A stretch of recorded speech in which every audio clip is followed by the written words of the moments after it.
See, India is a vast country. The problems, as you would have heard from many people before us, the problems of India are somewhat unique. I'll just give you an example which is not from the medical space. I was in Sydney some time back and I said, what's the population of Australia? The taxi driver said, we have got 18 million people living in Australia. I said, Acha, you got 18 million people. We got 18 million people traveling on Indian railways every day. Right? That's the magnitude of the problem. So when people say that, look, it's easy to do stuff in the US or it's easy to do stuff in Australia or Singapore, why can't we have that level of healthcare? It's just the sheer numbers. I don't think it's the lack of money. I think it's just the sheer numbers, and we're coming to grips with the problem, and we have not yet shifted from the old to the new. And that's where sort of technology comes in. And I work with a company called Cisco, which is a technology leader. And we said, how do you put technology for use, particularly in the areas of healthcare, education and skills development, and more so for the rural areas, right? Urban areas, there is enough and more people. Coming back to healthcare, 80% of India's doctors are in the urban areas and towns. The question is, what is it that we can do for the last poor guy in the extreme rural village? Is healthcare going out to that person? And when you try to answer that question, the answer that comes out is clearly technology. What can technology do, and how can it be harnessed and used to give help to that person and to alleviate some of his problems? Cisco, interestingly, and I'll talk a little bit more about it, but I'll let my colleagues here take the stage. Cisco has been in the area of telehealth for the last about 1.5 years, in India particularly, and we are focusing on the last guy in the rural area. So in the last 11 months, we have enabled 23,000, 24,000 consultations in areas like Chhindwara, primary healthcare centers in Chhindwara, primary healthcare centers in Datia, Gwalior district, Sihor, which is about 50 kilometers from Bhopal, or in Raichur, Chitradurga, Shimoga. And how have you helped people in these areas connect to specialists and super specialists in places like Delhi, Bangalore, Hyderabad and so on. So we'll talk more about that. So that is sort of the theme. I'll now let Chandru kick off. Chandru, tell us a little bit more about how technology has sort of worked, whether it's in terms of a product, process, or the delivery mechanism. And how have you guys sort of dealt with it? Thank you. I think Ade set up the stage basically to talk about how technology is basically the leveler in terms of a country like India. Now, if you really look at some of the statistics, basically if you look at number of doctors for a patient, in India this ratio is close to 1 is to 1,800. Now, if you go to deep Africa, this can be 1 is to 25,000. Now, this 1 is to 1,800 is a ratio which is a general doctors. When you get into specialities like oncology or ophthalmology or cardiology, this ratio can be as bad as 1 is to 100,000. For example, in ophthalmology, it's like 1 is to 70,000. So when you have such a skewed ratio, and you also have predominantly these doctors in the urban areas, it becomes almost very not really possible to actually have care for people living in rural areas. And also, a lot of people, the urban poor also really get neglected in the whole episode. So the only way this can be kind of tackled, because even if the government takes action and decides that we're going to increase the number of doctors by 10 times, the entire thing to get implemented will probably take another 5 to 10 years, because you have to actually have a lot of people coming in, and then they'll have to do specializations, and by the time they come to serve the people, it will be almost 10 years. So one of the key things is technology, which is actually bridging this gap. And there are many examples of how technology have played a major role. And for example, telemedicine is definitely one of the great innovations, where you have a specialist sitting in Delhi or Bombay, whereas the patient is sitting in a remote village in UP or Bihar, and you're able to actually consult for the patient who's there, who would have never been able to meet this doctor. And this is done definitely at a fractional cost, primarily because the doctor spends comparatively less time, and the bandwidth is also not very expensive nowadays. So telemedicine is one such example of how technology has been a leveler. But if you look at telemedicine also, one of the key things what it really requires is, apart from actually, telemedicine is basically connecting a patient who's in a remote location to a doctor or a bunch of doctors in a specialized location. But then you also need equipment which are at the patient side, which is required to actually transmit data. So it could be a simple BP meter, it could be a glucose meter, it could be anything. So you need many such equipment at the patient side which are affordable, usable, and which can be seamlessly integrated to the telemedicine platform, so that the data can be taken from the patient side and can be transmitted to a hospital or a doctor sitting on the other side. So we as a company found that there was a huge gap, especially in this area, and we decided that we will focus on ophthalmology, because a lot of you may not be aware of that India has got one of the largest, or the largest blind population in the world, close to 12 million, and out of the 40 million globally, and of which about 80% of them we could have prevented if we would have consistently screened them, because they were not born blind, they became blind over a period of time. So effectively we could have actually changed the lives of 10 million people out of the 12 million. So we felt that there was a need of a technology intervention. We analyzed what are the factors. There are many factors. One of the critical factors is you require multiple equipments, you require a very specialized operator, and the equipment needs to be transported from, let's say, the town or the city to a rural area. So the machine has to be rugged, because you don't get ROI if you have to put a machine in the rural area. So with all these factors, effectively what was happening was only one or two major cataract kind of diseases people were actually screening, but they were not looking at other problems. So we came up with this concept of making a completely screening device, which will actually constitute about three major problems, which is the anterior segment, posterior segment, and refraction, and combine it on a single optical line, which can be actually transported across. Thereby, we will be able to take the image of the patient and actually, with basic diagnostic software, we'll be able to actually transmit through a telemedicine platform. So thereby, we felt that we will be able to actually reach the remotest corners of India. And the way in which we look at it is actually not only looking at ophthalmology in ophthalmology's point of view, but also looking at it from a democratization standpoint. So why should an eye screening be done only by an ophthalmologist? It can be screened at a general physician's level, but then transmitted to an ophthalmologist when he requires a treatment or an intervention. So that's the premise in which we operate. So we indigenously built the entire product out of India, and today it's the only product in the world which actually combines these functionalities all in one device. So basically I strongly believe that technology is going to be one of the important parameters, especially if you have to bring this leveler from a healthcare standpoint. And one very important, it has to be with respect to cost. It has to be cheap. I mean, it has to be very affordable by people. And number two, it has to be extremely scalable. Right? I mean, these are the two factors that one has to hit on, and that is something that we have also seen when we go down that path. Dr. Arora, why don't you go ahead and tell us a little bit about your experiences in using technology for in the diagnostic space? Thank you. Diagnostics primarily is based on technology, and we have technology in each and every aspect of what we do. And to just take off on what we just heard before from Ajay about making it scalable and making it affordable. When we started my organization 18 years ago, we were just at one location, and it's only with the availability of technology that we've been able to scale up, and over the last maybe 5 years from a single location, we are now at over 20 locations. So I think the ability to scale up and connect has been the biggest advantage of technology. But to go a little more deeper into it, right from the time we connect with our patients or with our doctors, technology helps in every aspect to make the process more error-free. Wherever there is human intervention, it's prone to error.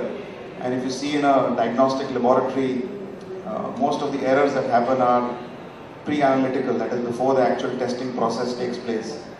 And technology has helped us, not just us, but every diagnostic lab that has imbibed technology to actually bring down the level of pre-analytical errors significantly. Simple thing like by barcoding every sample. So whenever a patient walks in, we use the ability to barcode a sample. After that, the technology takes over. So there's no human intervention after that. Connecting people to the diagnostic space. We have a central laboratory which is located at one location where you have probably the best equipment in the world available. Obviously, you can't have that same equipment which is present at every center. So when you collect samples from all across the place, you barcode every sample, you bring all samples to a central testing facility, and electronically you send back the data. So this becomes a more scalable model where more people get access to high quality results without compromising on the quality of technology that is being available. So if you were to go to a corner shop, mom and pop lab, you won't get the same level of equipment which you would get in a large testing facility. So by imbibing technology, you are able to scale up and reach out to a much wider spectrum of the population without increasing cost. So making it affordable, making it scalable, and letting that connectivity actually bring back better quality of results to every patient. Same thing happens with doctors. Seamlessly connecting the doctor's needs with the diagnostic center and giving it back to the doctor. So doctor will now connect on a cloud platform with a diagnostic center. The moment a patient walks into a doctor's clinic, he will write a prescription of tests. Those tests automatically get transcribed onto our system, so we know what tests have to be done. The moment the patient walks in, we know what tests have to be done, so there's no error in what the doctor actually wants and what we actually do.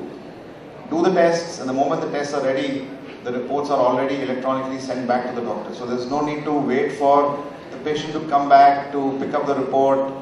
So we try and reduce the printing of reports. Electronically, the doctor has the reports available at his table the moment the reports are ready with us. So turnaround time, we actually reduce the waiting time for patients. Sometimes if the test is available within 2 hours, the patient need not wait till evening and pick up the report and then go back and see the doctor. So we give the same quality, reduce the errors, reduce the turnaround time, so costs go down, again scalability goes up. So these are the few examples on how technology has helped us actually expand and grow our network in Mumbai and Pune. So if I really look at it, like what he's talking about is if I may say so, Doctor, more on the process innovation side of things, centralized laboratory, patients coming in, the sample travels or the report travels, and not really the patient, right? Making the life easier for the patient, possibly at a lower cost, definitely at much higher quality. What I hear Chandrasekhar talking about is more from a product perspective, a very high quality product which takes care of multiple symptoms or multiple diagnoses under a single product portfolio that can be very easily integrated onto a common standards based platform. So whether it is process or whether it's a product based innovation, the key is that all of it now works off a technology platform. Now what has been the Cisco experience, right? I mean, telemedicine has been in existence for the last 10-12 years. People have been doing all kinds of things with telemedicine and a number of people have worked on it. But there are certain factors when you look at it from a product perspective and from a process perspective. There are a number of loopholes in the overall delivery of healthcare services that we had tried to plug. So we had a both product as well as a process play. Now when you look at a primary healthcare center in Chindwara district, say Bichua village, where we have taken the primary healthcare center, now the question is you put up the equipment. Now what is the first question that you get, and a very valid question at that you get from a government health service professional? In this case, it was the Secretary IT and then the Secretary Health in Madhya Pradesh, who very clearly pointed out that, bhai, dekho, I am sitting in my secretariat, the internet doesn't work in my office, right? How are you going to get internet to work in Chindwara or in Datia district? How does it work, right?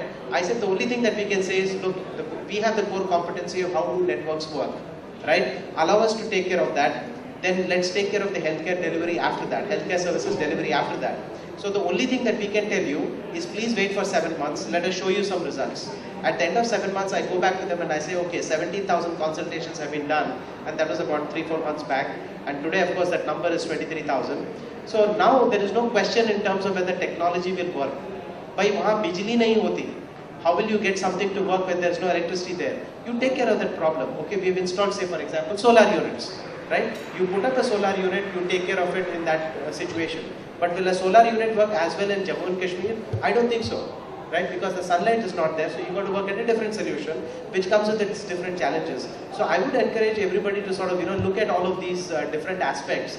And in this case, we have not paid a doctor a single pie to do this. These are all the government doctors who are often much maligned, right? But you have to go to that government hospital or the district hospital to see what is the condition under which this guy, poor guy, is working on.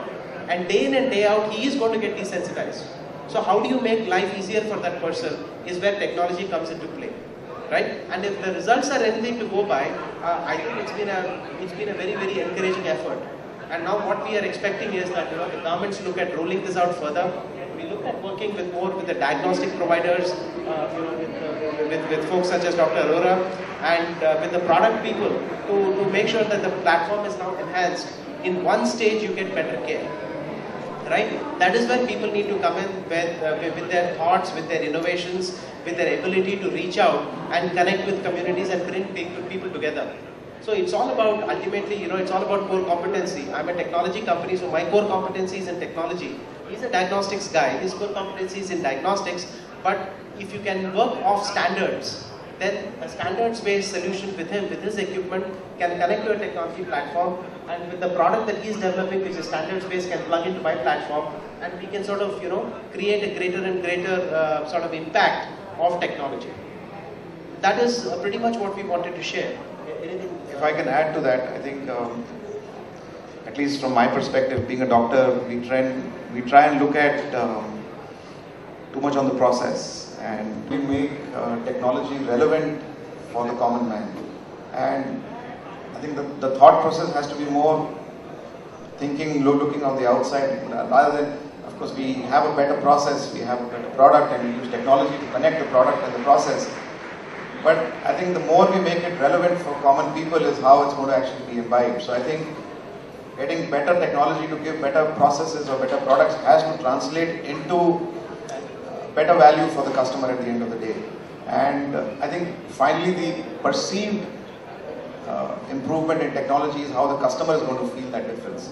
Unless the customer perceives that difference, I think it will be a very internal looking thought process. But if we actually can translate this internal looking thought process and communicate this to the general public, that how does it benefit you, where you don't need to print a report, you'll get it on as a mobile application. You can just access your reports anytime.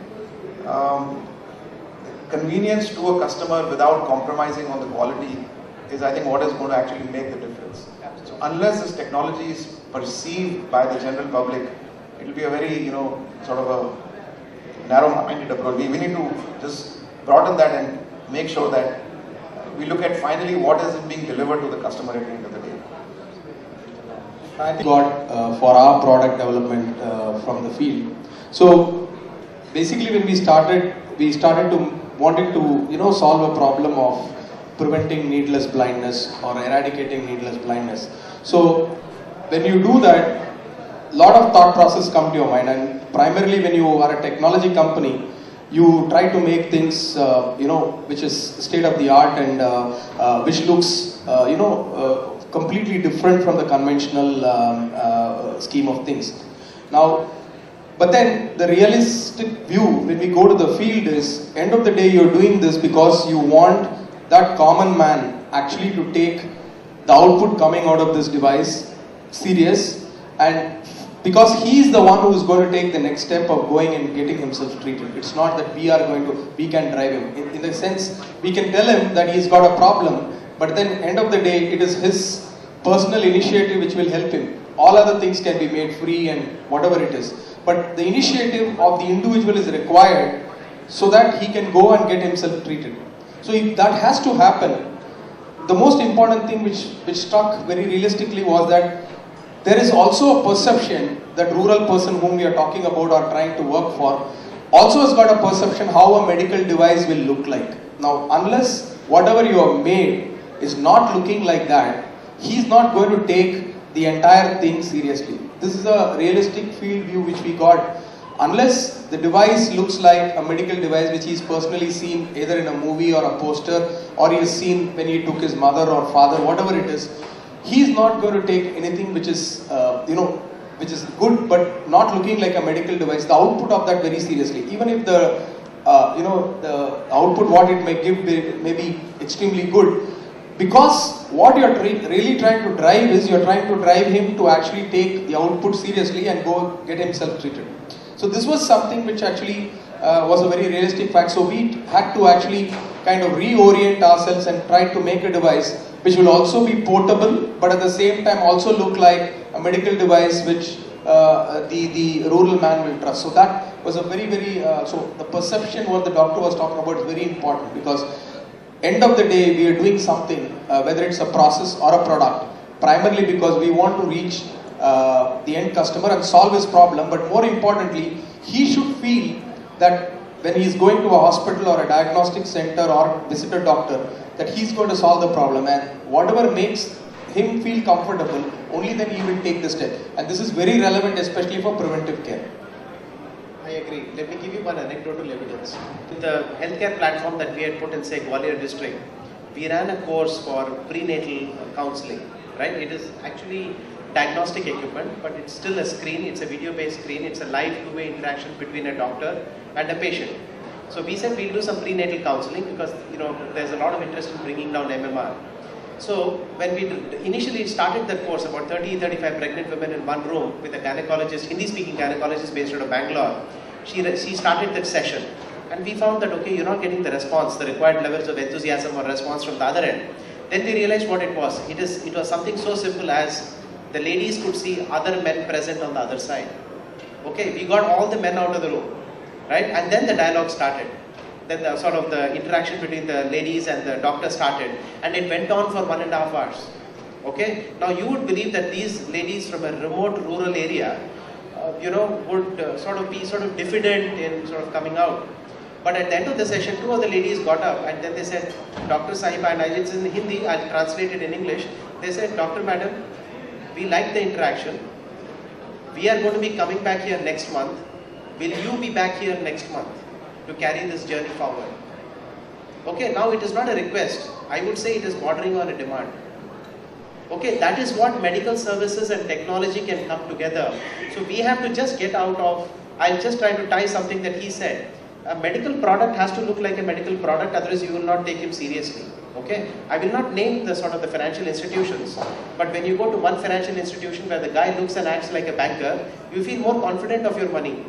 Okay, you go to another financial institution, and these are all live cases, where the guy is in jeans and t-shirt, you don't feel that comfortable. Gee, 15 something, half shaven, the guy is standing there, you don't feel that comfortable handing over money. Okay, so the medical device has to look the part.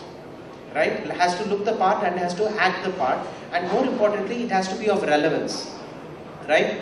Now, when you take the entire problem in terms of what is it of value to the patients, when we first set up the equipment at the various locations, we saw that we were doing 6 consultations, 8 consultations a day at a location, which is not a big number, because then when you try to do the math, the numbers don't work out.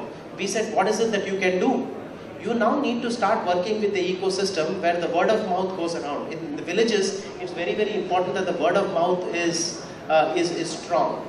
So you work with the Asha workers on the ground, you work with the Gram Parishad, Gram Panchayat, the Zilla Parishad people, the district administration people, you take out local flyers and you start getting the word of mouth around. And you find that a lot of people might be having issues with cardiac care, a lot of people might be having issues with ophthalmology. You start focusing on those things, and that's how your consultation numbers start building up. So when you have to make it a success, you have to sort of look at it from various perspectives, not just from your single perspective saying that I'm a world-class doctor or I've got a world-class lab and let me set it up and let me look out for it. You've got to sort of, cater to various things around it as well. And that's when the entire package sort of works towards as a solution. If I can just tie in what everybody said, for the people in the audience here also, keep it as a need-based activity. We don't look at it that as he said, as Chandra said, preventive healthcare. Nobody looks at healthcare proactively. So I think one aspect of how technology can make a difference is to actually communicate the benefits of preventive healthcare, or to communicate, to create awareness in the general public. And I think social media networks, whether it's Facebook or LinkedIn or whatever, there's so many of these technology-based platforms which can help create this awareness. So the misconception or the perception that this is intimidating or this is not for me or ignorance is bliss, that concept needs to be changed in the mind of people, I think. And if the more realization that percolates down the system, so as he said that if they have to work with the Zilla Parishad level or whatever, but I'm sure there's a lot of lack of awareness even in the city of Mumbai today. Most people ignore healthcare until it actually comes and hits them in the face. If we take it around and if we communicate and we tell them to be proactive and we create awareness through whatever technology offers, I think the cost of healthcare overall will actually go down. Because currently healthcare is just being looked at need-based healthcare. You fall ill and then you access healthcare. Here it is the other way around. We are in the era of preventive medicine. So we don't want to fall ill. So the new mantra we follow is, why cure when you can prevent? So if you don't cure, if you prevent, you don't have to cure. And that can only happen through creating awareness and to increasing the level of awareness of what it is. So I think if that awareness starts from the top and goes all the way down, I think overall the level of healthcare will improve in the country. So I think it's it's beyond the scope of our topic today, but if we can speak about this on how to improve communication and building awareness in healthcare, which will overall improve, I think, absenteeism at work, for example. I mean, how many people look at absenteeism at work because of illness? And there have been numerous articles spoken and written about this, and how ill health can actually bring down the performance of a company. So there are so many aspects of healthcare that need to be spoken, and if we can create awareness of that, I think overall it will impact the society. And we overall need to leverage, but you need to look at how do you provide these services at an affordable cost in a manner that is sort of bearable by the society also. So that is what I think the focus of technology is. That is what technology is starting to do today. Has it been very well accepted? It's starting to get accepted, but it's still not there yet. There is a lot of people in very powerful positions, in very senior positions, who need to come around to this way, right? There is a collector of one of the districts where we are operating, and the guy happens to be a medical doctor, right? But this gentleman, he, in his mind, it has to be the traditional way that a doctor treats. So for him, telemedicine, first thought was, okay, what about the liability issues, right? I mean, that's a very good way to kill it. But I go the other way, right? You say that, look, otherwise what else does this guy have access to? Will it solve all the cases? Will it be 100% foolproof? Nothing is 100% foolproof. Even technology or even the doctor sitting in front of you cannot give you a 100% sort of foolproof diagnosis. So for the guy in the rural Bichwa village, if he's sitting there and he gets at least access to the doctor, even through a telemedicine setup, and 60%, 70% of the cases can be helped or cured by this type of a system, why not? It lowers the price, it gives people access. As I tell people, in the foreign countries, it's more about choice of healthcare. In US, when you look at it, it's healthcare choice.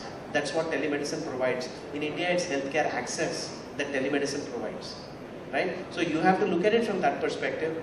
And we'd welcome any questions that you have. Chandra, you want to add anything? We'd welcome any questions that are there. Do you see opportunities to work with entrepreneurs like this? Yeah. See, anything that is standards based, I'm looking at. Not all of Cisco. There's a portion of Cisco that looks at the high-end hospitals. But what we are looking at, the segment that we're looking at is the low-cost, the rural segment. So anybody who plugs in with a standards-based approach, who can be inexpensive, is very welcome. Is very, very welcome. I'll give you one example. It's a good thing that I've discussed it with both the gentlemen here because I'm looking for answers. I was talking to a government healthcare professional, and what he said was that, look, one of the biggest worries is MMR, maternal mortality rate. And he says, how do you bring that number down? Right? You want to sort of address that issue not at the stage where the lady is 18, 19, 20, 21, 22, but when the girl is 12 years old. Right? At puberty, you got to address this issue. And how do you address that issue? You work at the hematology reports and you look at the hemoglobin content. Is there a simple test which is 3 or 4 rupees, right? Whether it's a pinprick or it's a non-invasive test, which is 3 or 4 rupees per test. You can start doing it for every girl child in this country when she is in class 9, 10, 11. You know, at that stage you catch it, and by the time the girl hits 19 or 20, right, which is the sort of the marriageable age in rural India, you know, you have attacked the problem. You have addressed the problem, you have tracked the problem, you have attacked the problem, your MMR will automatically drop. Will this give you a result tomorrow? No. It takes 6 to 7 years for you to actually see the impact. But that's a very low cost solution. Right now we are trying to hit MMR at the age of 19, 20, 21. You should actually hit it at the age of 12, and it's a very low cost approach. So if somebody can develop a test, I'm trying to locate somebody who can develop a good test. And I've been talking to these folks. You know, who can do it for 3 or 4 rupees. Something what Arvind Eye Hospital did for ocular implants. If somebody can do a 3 or 4 rupees or 5 rupee test, you know, why not? Technology all over in the area of healthcare, who can attack some of these problems, look at it differently. Don't try to attack it when it's a full-blown case. Attack it at a stage where you know, it is more controllable and where the interventions are very low cost. Now, one more point there, when you look at technology, right? We started out about 2 years back saying that, okay, we will do a consultation at $1, right? At that time, even I thought, okay, it's a leap of faith. But you got to have a vision like that. Today, we can do one consultation at less than $1. Okay, we can actually do that consultation at less than $1. With Government of India going out with National Fiber Optic Network, they are going to give you 100 Mbps of bandwidth at every Gram Panchayat. You know, it may take 3 years, that's what they are saying.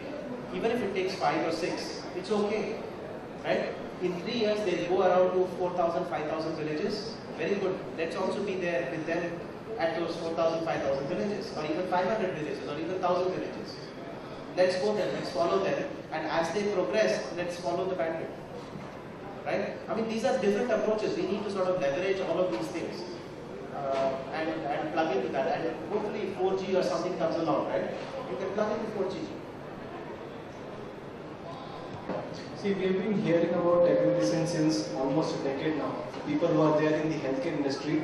But I want to understand why the general public is not aware. Why don't this telemedicine is spoken more in the media events, more in the common public, more in the newspapers, print, so that people are aware, so that more initiatives will be driven, more NGOs will come in. So it is more kept to the technology company, some rural organizations, limited to some NGOs, and some government initiative which is only driven by some particular states, not all the states of India. So why it is not coming so much into mainstream? Why it is not? Why the benefit is not going to all the rural areas of all the states of India? Okay, telemedicine, when it started out earlier, there was no question of even connectivity, right? Today, I can talk about connectivity because it's possible. It's difficult, but it's still possible, right? Now, earlier when you had to do telemedicine, it was always through satellite, and ISRO giving free satellite bandwidth. But satellite bandwidth is expensive. If ISRO started charging for it, it's not affordable. It's 60 rupees a minute. Okay? And when you start looking at it from that perspective, it doesn't work. So what would happen is the government subsidizes, they will put it at a few places on a test pilot basis. But when you don't tie up the entire ecosystem, okay? I'll put a case in point. Suppose you have a district hospital and the telemedicine setup is in one corner of the hospital. All the doctors, all the specialists have to get up and go to that corner. Now if you look at any government hospital, any district hospital, it's like Tirupati. Okay, it's crowded and the guy has to see like 10 to 12 patients every hour. Oh sorry, every half an hour maybe. So he's got about 3-4 minutes to clear a patient. So when such a crowd is there in front of his room, he's not going to spend 10 minutes walking to one corner of the hospital and then coming back. Right? Because it required a huge uplinking facility, it required a lot of other paraphernalia for you to set it up. Right? That's why it never became popular. Because of cost and the way it was all set up. Now therefore you need to bring it to the desktop of the doctor in the room in which he or she is sitting. Okay? And that is possible only when you make it inexpensive. Only when you make it inexpensive does it become possible. So that is why it has been spoken about more in conferences, but now technology makes it possible for you to take it on a larger scale, much larger scale. That's why I mentioned the cost number that we brought it down to below $1 a consultation. There are some aspects of medicine or healthcare where you need to still have an interface between a doctor and a patient. So wherever you can obviate or take out the doctor-patient interface is where technology can help or telemedicine can help. So in diagnostics, if you see in radiology especially, you can pool images and bring it to one location. where you don't need an interface between doctor and patient. But where you still need an interface between doctor and patient, if the doctor has to still touch and feel the patient, I don't think we have reached that stage where we can avoid that. So there's going to be a limitation in how this whole technology thing is perceived again, like I said, that wherever it is applicable, where you can take away the doctor-patient interface, yes, it can rapidly escalate. And you will see that change over the next few years, where certain fields in medicine where you can actually do that, it will change. Now, for example, if somebody is conducting a surgery somewhere, they don't have to physically be present anywhere else, and they can, display that surgical technique all across. So there will be certain aspects in healthcare where you can now rapidly upscale because of, I think, easy availability, cheaper costs, better awareness, and understanding from the public also that this is a new concept which is agreeable.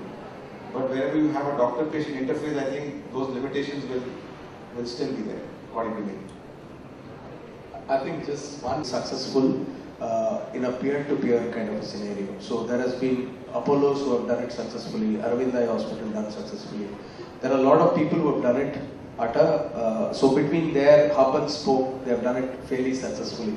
The only thing is when you roll it on a general level platform. So for example, we are talking about a multiple level. So you have 10 different doctors having one platform catering to 10 different setups. That is something which is not worked out. That is primarily because we have not been able to kind of bring in that ecosystem to work together to make that happen. Now, how this will succeed is primarily because we need to broadcast the success of whatever telemedicine has impacted. As Dr. rightly said that you can't do everything with telemedicine, but there are a few things which you can definitely do with telemedicine which we are not doing much. Even things like dermatology, where we have very limited number of dermatologists in the country. Differentiation between a standard allergy and a chronic problem can be actually addressed at a very early stage if he can be consulted to a dermatologist. But then we are not doing it primarily because it is very, very peer-to-peer focused. The moment general level platforms are started to be available, for example, a Cisco or an ILFS, those kind of platforms who are very generic, they are not connecting their tertiary center with a spoke. That, when that is rolled out, that will also be helped by the fact that you will have a lot of bandwidth. That then it will become much more successful. The more we actually kind of propagate the success, saying that, okay, we were able to save 100 children who are in malnutrition because of this, we were able to save 50 XYZ because of this. When we do more of this, the trust on the people who are going to these centers will also become higher. So once that is there, automatically it will grow. I think it's definitely, comparatively given the limitations, the number of doctors we have, I think that's the only way to go. There's no choice. It will take time, but it will happen. Let me add to that. See, when we set up the network in Madhya Pradesh and Sihor, being seen by doctors at the district hospital in Raichur. Okay, that is because the system allows you to do that. A doctor who is available has got a green button. He's shown as a green button, and the doctor who is not available is shown as a red button. So when you click on the green button, the session gets set up, and the doctor in Raichur, if he's available and he's willing to take the call, he takes the call. Right? And he's actually done that. And the reverse is also true. Doctors in Madhya Pradesh have taken the call with respect to Karnataka. So that is also possible, and language is sort of the only barrier. And you have these, 104 type of systems that are coming up, which is basically, somebody calls up a number and says that I got these systems, and they talk to a doctor, and then the guy gives the, consultation. There is no face-to-face contact. In the newer systems that are coming out, pretty much like the Cisco system, or I'm sure there are others also with this, where there's a live voice and video interaction. The patient can see the doctor can see the patient.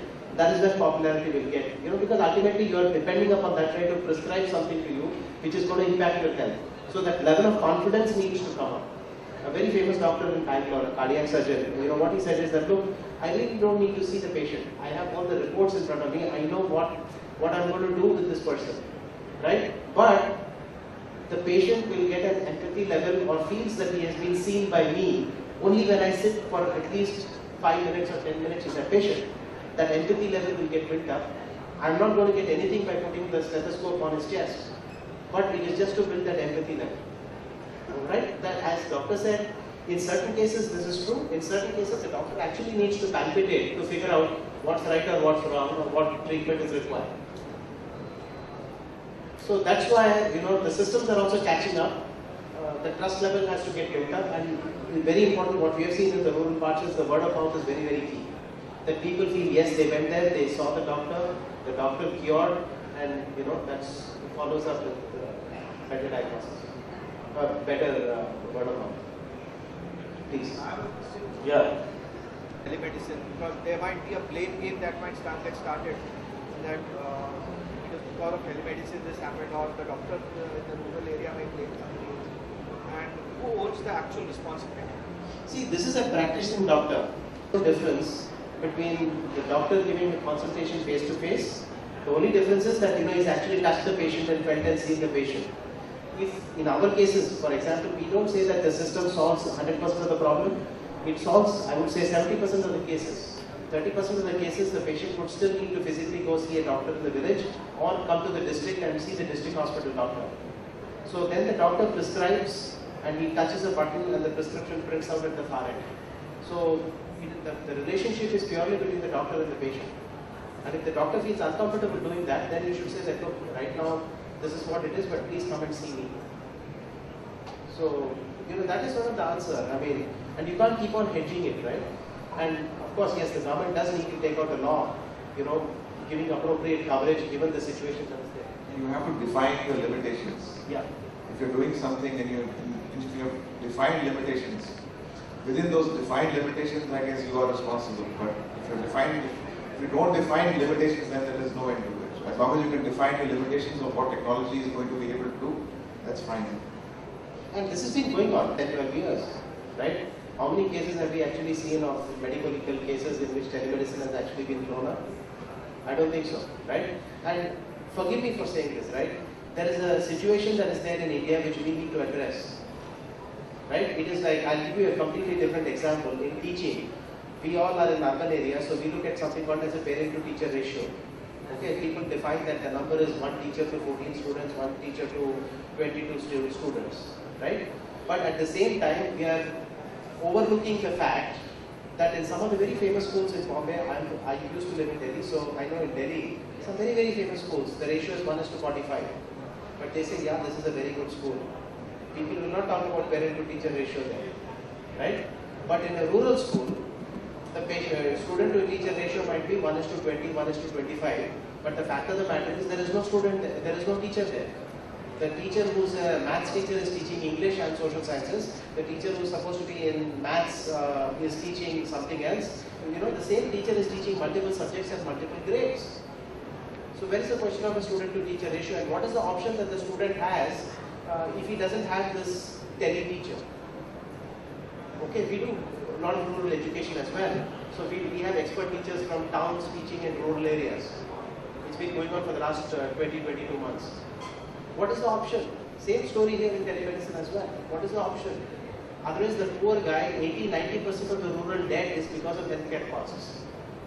The guy doesn't see because he knows it's going to be expensive. He's going to miss the day's wages, and he's going to go to the district or the city where he's got to stay for 2 days. So he doesn't go. The problem really becomes bad when he finally goes there, right? He has to go, take somebody with him, and then he goes deeper and deeper into debt. So what are the options that we have? So we have a very unique situation, and we are going to sort of solve it without, going too far into some of these things. Yeah, some of these things could happen, but what is the ratio? What is the proportion? And can we afford to sort of work around that? This would be my answer. Cost of post-operative healthcare is being reduced by allowing the patient to go back home earlier than it happens usually in the rest of the world, where the patient is, along with with his discharge, is given certain sensors which he has on his body and which transmit his vitals over the mobile to a cloud system, and where experts are monitoring it for any deviation from normal. And in case of any emergency, either an ambulance can be rushed or that person can come back in. And that has reduced the cost dramatically. Do you see such models coming into India anytime soon? Do you see some people working on that? Yeah, I think there is some kind of sensor which are kind of on a pilot base being tried out, and continuously it keeps transmitting these readings either via Bluetooth or through the wireless LAN to the doctor.